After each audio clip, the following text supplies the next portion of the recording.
What is up YouTube, and welcome to this Flash Season 3 video. So, I've seen quite a few people online still confused as to just how Savitar actually exists. Now, this is actually a very interesting time paradox theory known as the Bootstrap paradox. So firstly, if you are already a subscriber, please do click that bell button and a like as well. And if you enjoy this video, a subscribe would be super appreciated.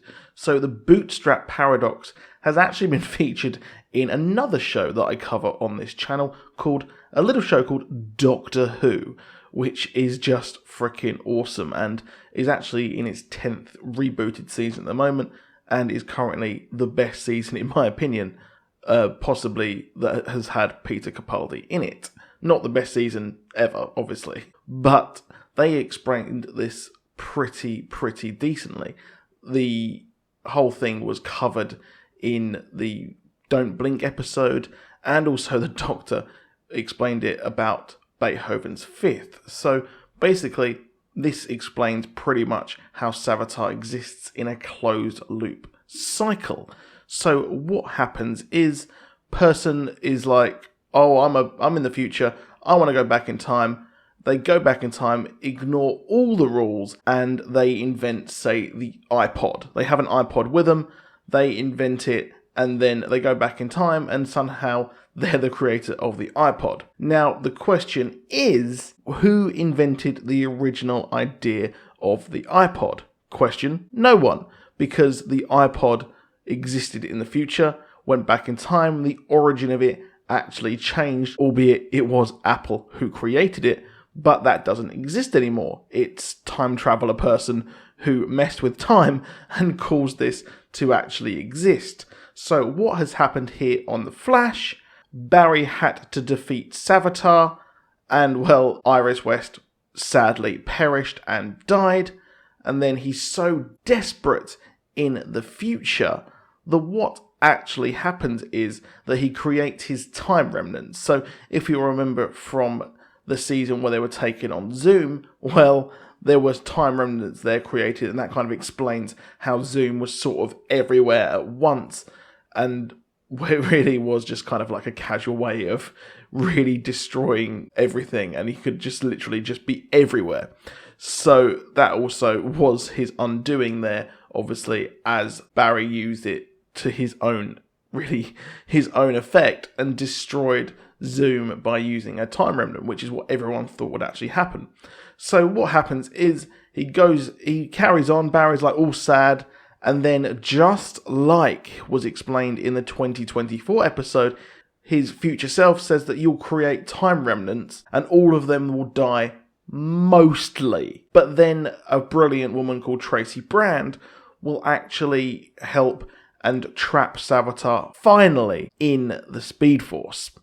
So what actually happens is this douchebag time remnant he survives. He survives this battle with Savitar, and well, what happens is the rest of the team reject him, which I don't really think this team would reject him. The only way that he would sort of be rejected would be the fact that he failed to save Iris, and that would be kind of why they don't like him. You were created for a purpose, and this purpose you did not actually do. So then this time remnant is so bitter, so twisted by everything.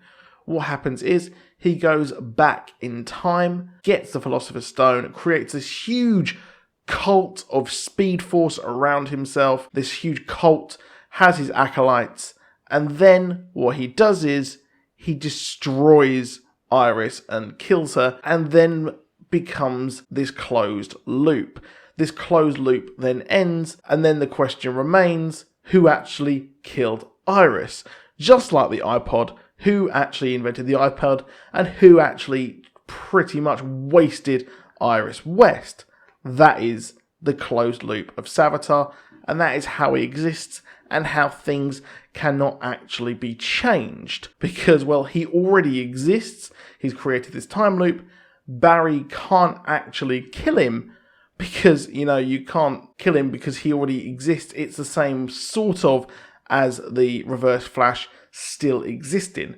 Now, the questions that are the problem here is, who really is the original Savitar? But that question is then answered by the fact that it is the Time Remnant, because he has created this, again, this closed loop Bootstrap paradox.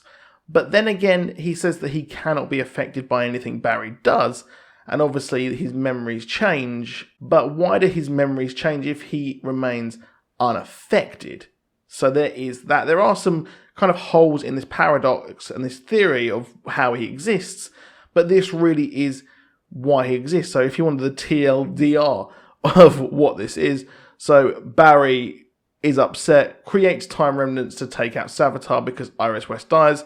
Time Remnant fails, gets all emo, grows his hair, goes back in time and creates this loop and creates everything that has ever happened to this whole Savitar story. Now the question is, Savitar is still escaped? Is he still in the Speed Force prison? Obviously, there is two things that he needs to create or become Savitar. He needs Iris West to die, and he also needs another thing which, well, he's not going to say.